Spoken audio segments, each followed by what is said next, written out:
Good morning two এভৰিৱানছ।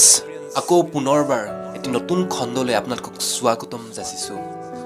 এই খণ্ডটোই মই বিশেষকৈ মোৰ বান্ধৱীলৈ লিখিছোঁ, কাৰণ তাইৰ জীৱনত যিবোৰ ঘটনা ঘটি গৈছিল, দেখিলে বেয়া লাগি যায়, মন ভাঙি পৰে তাইৰ জীৱনটো দেখিলে। টপিকটো হৈছে নিৰাশ নহবা, হতাশ নহবা, কাৰণ জীৱনটো বৰ খন্তেকীয়া, আজি আছে কালিলৈ নাই। তাইৰ জীৱনটো বহুত বেয়া লগা। যেতিয়া তেওঁ ক্লাছ 8-9 পঢ়ি আছিলে, তেতিয়া তাই এটা সপোন দেখিছিলে।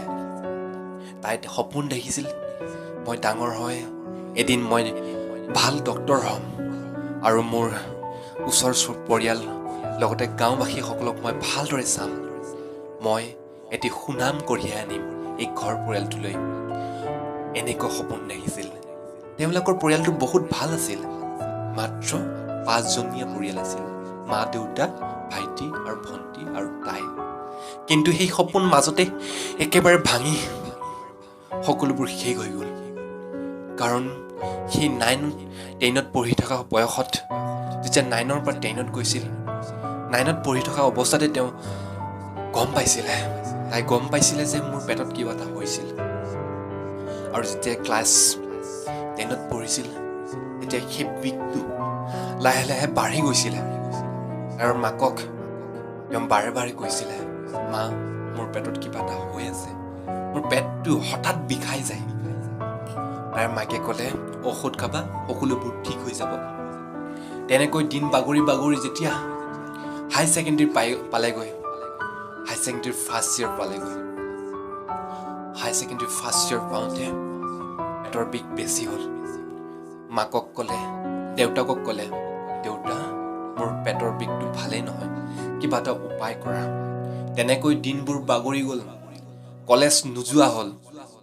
ফাৰ্ষ্ট ইয়েৰ, যিহেতু ফাৰ্ষ্ট ইয়েৰ যেনে তেনে পাছ হৈ গ'ল। কিন্তু ছেকেণ্ড ইয়েৰ ফাইনেল ইয়েৰ্ছ, হাই ছেকেণ্ডেৰী ফাইনেল ইয়েৰ্ছত কেনেকৈ পঢ়িব তেওঁ পেটৰ বিষত। সেই কথাটো বাৰে বাৰে তেওঁৰ দেউতাকক বাৰে বাৰে কোৱাত তাইৰ দেউতাকে লৈ গ'ল গুৱাহাটীলৈ। গুৱাহাটীৰ ভাল ডক্তৰক দেখুৱালে। ডক্তৰে ক'লে যে এপেণ্ডিক্স হ'ল। এপেণ্ডিক্স হোৱাত অপাৰেশ্যন কৰিবলগীয়া বাধ্য হৈ গ'ল। গুৱাহাটী GMCত গ'ল। গুৱাহাটী GMCত এক্সৰে কৰাত দেখা পালে যে এপেণ্ডিক্স হৈছে, অপাৰেশ্যন কৰিব লাগিব। সেই অপাৰেশ্যনতে লাগি গ'ল সকলোবোৰ গণ্ডগোল, জীৱন ষ্টপ হৈ ৰ'ল। অপাৰেশ্যন কৰিল, বহুতো টকা পইচা গ'ল, কিন্তু ভাল নহ'ল।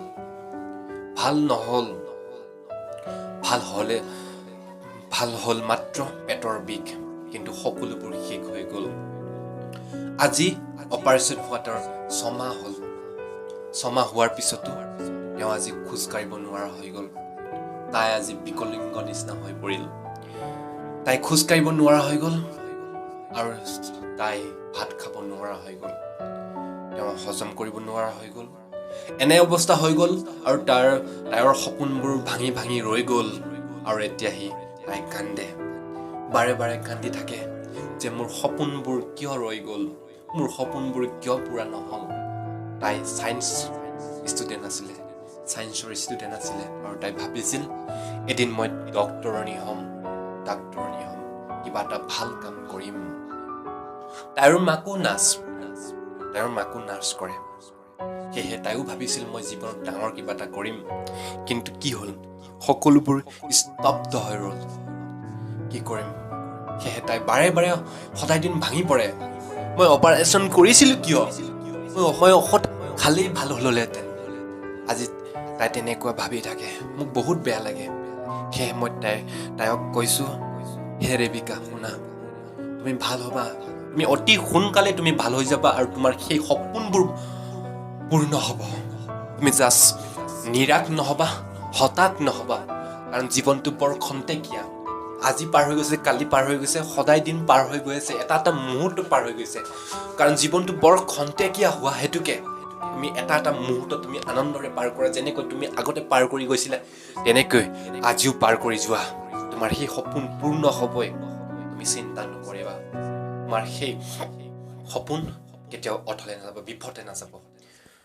তোমাৰ সপোন সদায় জিলিকি ৰ'ব জাষ্ট তুমি ভাল হৈ যাবা মোৰ এই ঈশ্বৰৰ ওচৰত প্ৰাৰ্থনা তোমাৰ যেন সেই সপোন অতি সোনকালে পৰিপূৰ্ণ হ'ব আৰু তোমাৰ যেন সেই বিকলাংগ অৰ্থাৎ তোমাৰ যি হৈ আছে সেই সকলোবোৰ যেন ঠিক হৈ যায় মই তাৰে কামনা কৰিছোঁ তুমি জাষ্ট নিৰাশ নহ'বা আমি সকলোৱে আছোঁ তোমাৰ লগত আমি সকলোৱে তোমাৰ লগত আছোঁ আমি দেখি পাইছোঁ আমি বুজি পাইছোঁ তোমাৰ সেই কথা তুমি সদায় হেপী হৈ থাকা তুমি সদায় আনন্দৰে থাকা আমাৰ লগত হাঁহি ফূৰ্তিৰে থাকা তাৰে কামনাৰে মই বিদায় মাগিছোঁ সকলোৱে যেন তাইৰ নিমিত্তে যেন ভগৱানৰ ওচৰত ঈশ্বৰৰ ওচৰত আল্লাহৰ ওচৰত যেন প্ৰাৰ্থনাৰ কাতৰি কৰা তাৰে কামনাৰে মই বিদায় মাগিছোঁ আকৌ এটি নতুন এপিছডত লগ পাম বুলি আশাৰে বাই